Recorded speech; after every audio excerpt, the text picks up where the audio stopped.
అవగాహన తీసుకుపోయి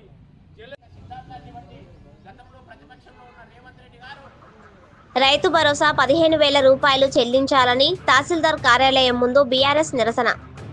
రాష్ట్ర ప్రభుత్వం రైతులకు ఇస్తానన్న రైతు భరోసా సహాయం 15,000 నుండి 12,000 రూపాయలు కుదించడాన్ని నిరసిస్తూ బీఆర్ఎస్ వర్కింగ్ ప్రెసిడెంట్ కేటీఆర్ పిలుపు మేరకు నారాయణపేట జిల్లా మక్తల్ పట్టణ కేంద్రంలోని తహసీల్దార్ కార్యాలయం ముందు మక్తల్ మాజీ ఎమ్మెల్యే చిట్టెం రామ్మోహన్ రెడ్డి ఆధ్వర్యంలో నల్ల బ్యాడ్జీలు ధరించి నల్ల జెండాలతో నిరసన చేపట్టారు.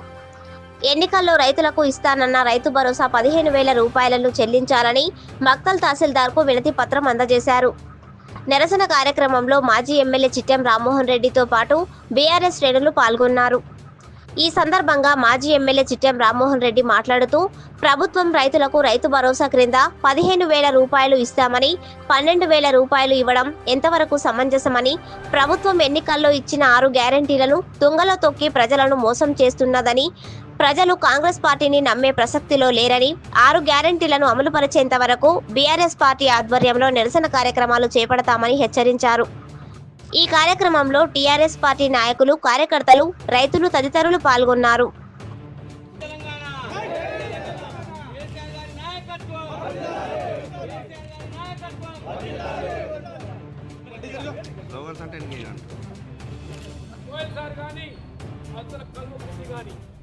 ప్రతి ఒక్క ప్రాజెక్టు మీద అవగాహన తీసుకుపోయి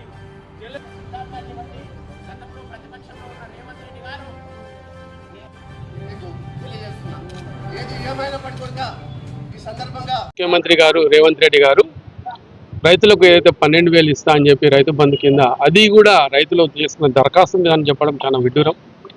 కానీ అదే మళ్ళీ కొంచెం వెసులుబాటు ఇచ్చినట్టు చూస్తే కానీ ఆయన 12,000 మాత్రమే ఇస్తా అంటున్నాడు. అది ఎంతవరకు ఇస్తాడు, ఏమి ఇస్తాడు అనేది రైతులకు తర్జన భర్జన ఉంది. దాంట్లో కాగా తాను ఇస్తాన్న మాట ఏంది, 15,000 ఇస్తా అన్నాను ఎకరాకి. కానీ ఆ 15,000 కాకుండా ఇప్పుడు 12,000 ఇస్తా అంటే ఎంత దౌర్భాగ్యం అండి ఇది. అంటే మాట నిలుపుకునే ప్రభుత్వం ఏనా ఇది రేపటి నాడు? ఇంకా నమ్మకం ఎట్లా వస్తుంది? మీరు చెప్పే పాటలకు అర్థం ఏంటంటే ఇచ్చిన 420 ఏవైతే ఉన్నాయో హామీలు, ఈ 6 గ్యారెంటీలు ఏవైతే అవన్నీ తొంగలో దొక్కినట్టే కదా. దీన్ని ఉదాహరణ ఇదే కదా 12,000. ఇంకా దీన్ని ఎట్లా నమ్మాలి? ముందర ఇంకా ఇస్తా అన్న మహిళలకు 2,500 వృత్తి ఇస్తాను, అది ఎట్లా నమ్మాలి? తుల బంగారం ఇస్తానని అంటే నమ్మాలి? ఇంకా చెప్పుకోకపోతే చాలా ఇవన్నీగా. అట్లా ఏది కూడా ఈయన నుంచి కాన్పని. ఎందుకంటే కాంగ్రెస్ వాళ్ళు ఎప్పుడు కానీ ఇచ్చింది చేసింది లేదు. దాదాపు 70 ఏళ్ల కింద తీయండి, వాళ్ళ చరిత్ర తీసి చూడండి. కాంగ్రెస్ వాళ్ళు ఇంతవరకైతే మీరు చేసింది లేదు.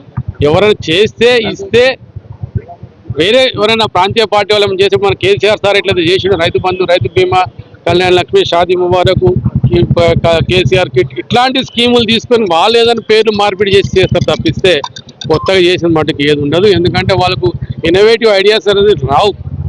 ఆ ఇన్నోవేటివ్ ఐడియాస్ వచ్చేది ఒక ప్రాంతీయ పార్టీలు మన కేసీఆర్ సార్ అట్లాంటి వాళ్ళకే వస్తాయి. అట్లా ఈరోజు కూడా తెలంగాణలో ప్రతి ఒక్క గ్రామాల పోండి ప్రజలంతా కూడా మళ్ళీ కేసీఆర్ సారే రావాలి. ప్రతి ఒక్కటి గ్రామాలు ఏవైతే సస్యశ్యామలంగా ఉండేనో ఇంతకుముందు ఆ విధంగా ఇంకా మంచిగా చేయాలనే ఉద్దేశంతో ప్రజలు వేచి చూస్తూ ఉన్నారు. కనీసం గ్రామాల పోండి ఏమి ఇబ్బంది పడుతున్నారు, హాస్పిటల్ పోండి ఇబ్బంది పడుతున్నారు, స్కూళ్ళ పోండి ఏమి పిల్లలు ఇబ్బంది పడుతున్నారు అనేది కూడా అవగాహన లేదు, చెయ్యరు కూడా మాకు తెలిసిన కాడికి. ఎందుకంటే వాళ్ళకి చేత కాదు, అది మాత్రం ఖచ్చితంగా చెప్పగలుగుతాం. జై తెలంగాణ.